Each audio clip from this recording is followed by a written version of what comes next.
इतना जोश वलवला जज्बा मोहब्बत मैंने ज़िंदगी में कभी नहीं देखा। हर बच्चा इस वक्त खान और खान की आवाज़ पे वो वोट भी दे रहा, मोहब्बत का इजहार भी कर रहा है। एक दुकान पे मैं चला गया, खान साहब की बड़ी तस्वीर वहाँ लगी हुई थी। एक जगह चला गया जहाँ मैं कुछ खा पी नहीं सका, तो एक छोटा बच्चा वो एप्पल लेके आया कि ये आपके लिए है, क्योंकि आप खान साहब के नुमाइंदे हैं।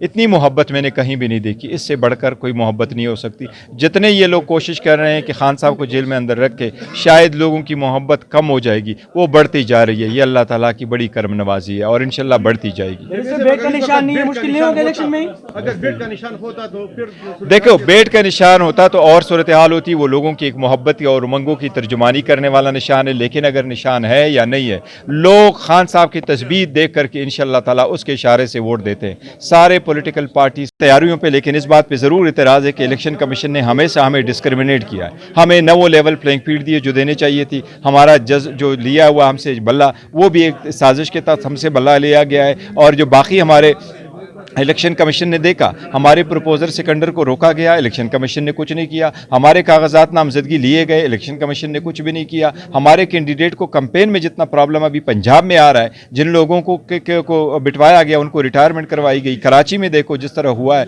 ये इलेक्शन कमीशन ने कोई रोल प्ले नहीं किया। केयर टेकर सेटअप, और सबसे बड़ी नाकामी इलेक्शन कमीशन की ये है कि उन्होंने कोई केयर टेकर सेटअप ऐसा सेट नहीं कर सका जो कि करना चाहिए था। केयर सेटअप गवर्नमेंट का यही मकसद है आईन और कानून के मुताबिक कि वो free fair and transparent election कराए, जिसमें न सिर्फ केयर टेकर सेटअप नाकाम हुआ है बल्कि इलेक्शन कमीशन भी नाकाम हुआ है। मैं भी दूसरे इलाकों का दौरा करूंगा इंशाअल्लाह ताला पार्टी की हिदायत के मुताबिक। लेकिन पहले खान साहब की हिदायत यही है कि पंजाब उठेगा और पंजाब खुद उठेगा, और हर जगह में सारे कैंडिडेट को हमने हिदायत की है कि खुद चल के जाए। अवाम आपके साथ है, सपोर्टर आपके साथ है, आप खुद निकलें, खुद चले जाए। इस बात का इंतजार न करें कि कब लीडर आएगा और कब होगा। खान साहब का हर नुमाइंदा, हर वर्कर, हर कैंडिडेट खान साहब का पैगाम लेके घर घर पहुंचे, हर गली जाएं, अपने आप को वक़्फ़ करे, खिदमत के लिए वक़्फ़ करे, तरक्की और उसको मुल्क को गामजन करने के लिए अपने आप को वक़्फ़ करे। खान साहब का पैगाम घर घर पहुंचाए। वो अमन का पैगाम है, वो तरक्की का पैगाम है, वो रूल ऑफ लॉ के लिए है, वो सुप्रीमेसी ऑफ पार्लियामान के लिए। और ये मेरे सब की तरफ से, मेरी तरफ, मैं खान साहब की तरफ से, अपनी पार्टी की तरफ से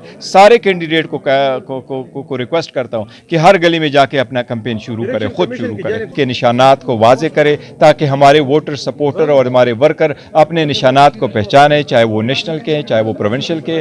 और उन्हीं निशानात पे दिए हुए जो हमारे कैंडिडेट्स हैं, जिन्होंने हमारे साथ सख्त वक्त में बड़ा स्टैंड दिया, उनको कामयाब बनाए। क्योंकि खान साहब जेल में हमने दुगना मेहनत करना है, ताकि खान साहब के लिए इंशाअल्लाह ताला ये मुमकिन बना सके कि ज़्यादा से ज़्यादा तादाद में हमारे कैंडिडेट जीत जाए। सारे कैंडिडेट अपने पार्टी के साथ रहेंगे और पार्टी की जो हिदायत होंगे पोस्ट इलेक्शन इंशाअल्लाह उनको फॉलो करेंगे। Thank you.